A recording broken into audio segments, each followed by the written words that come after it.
So now you had a lot on your plate here. You were the director, writer, producer. Correct.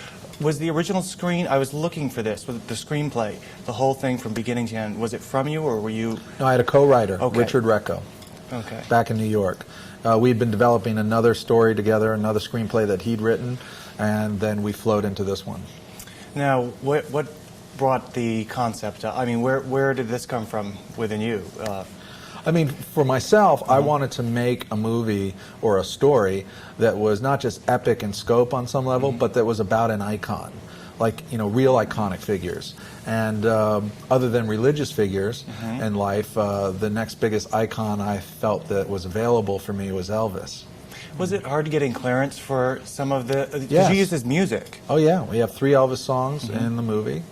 We actually had the full cooperation, or rather we cooperated fully with the Elvis estate.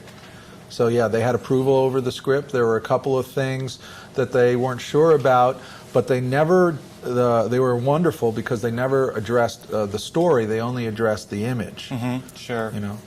No, this is a real convention as well, this Yeah. 1,000. You know, I don't want to run into, I want to get to the cast. Now, you have a great cast. Yeah. Now, was that a big undertaking assembling them, or was it quite, did they come to you? It was a big undertaking assembling them. I mean, number one, it was Kevin Costner was the first person to believe in the script and to believe in me as a filmmaker. And when I pitched him, he loved the pitch and decided to play the bad guy. I mean, and that was the breakthrough that I needed, because now I had Kevin Costner playing a bad guy. And both Kevin and I, our first pick to play the hero was Kurt. And so we went to Kurt, and thankfully he said yes.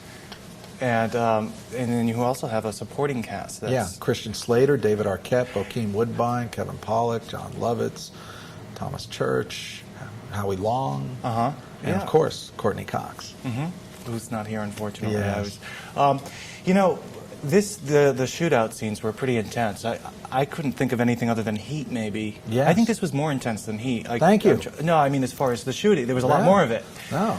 You know what dawned on me? How do you do that with people in the frame getting shot at and all these bullet holes being made right in front of? I don't understand how you do that. Well, a lot of the bullet holes you see are actually added afterwards in the digital post process.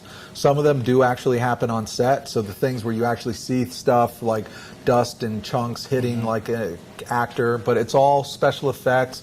It's all safety controlled, fire marshals, weapons experts. You know, that's when you don't skimp. You get the top guys in the business. So there's no real bullets on the set, though. Never. Of course. No, that's actually completely against the law. I know. I would think so. But yeah, when you were coming up, did you write in the scenes at the beginning? Did you know in your mind you wanted these intense shootout scenes? Definitely. Yeah. I wanted to make a big action movie. That's the intent, no matter what, was to entertain, to take people on a ride. I knew it would be action heavy and music heavy, but also character heavy, because we all go to those big action movies where we leave feeling hollow or empty, like somehow we weren't able to get a sense of who these people were as human beings. And I think that that's also really what Kevin and Kurt and Courtney brought to the table, is they were the real human beings, really plain people that had issues in life, you know?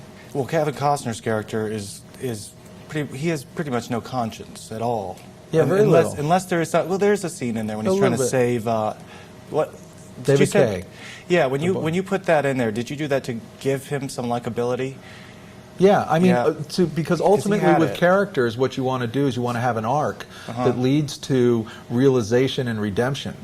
So even in those final moments, you know, ultimately the realization comes in, and hopefully redemption is found. And if the bad guy can find redemption, then maybe there's a possibility that we can all find it. Because it's hard sometimes when you have a star that's just a bad guy. You got to make sure that the audience doesn't detach from him. Right. Too. True. Yeah, it's a real fine balancing act. Now, when you were casting Courtney, well, she's a big star from Friends. This is quite a different role for her. Completely. So you had a lot of faith in her. She pulled it off. She did a great job. I had complete faith in her. And I have to understand, I had 2 of the greatest leading men in the world. There were a lot of leading ladies that wanted to play the role of Sybil. Courtney came in and she just bowled me over. She floored me. She came from her heart. She's a girl from Alabama, and she let me bring that out. And we made sure that we dispelled any notions in the movie that you were watching Monica. Exactly, because I interview her all the time for Friends since I'm NBC. You know, I think we can wrap. But congratulations. Thank you.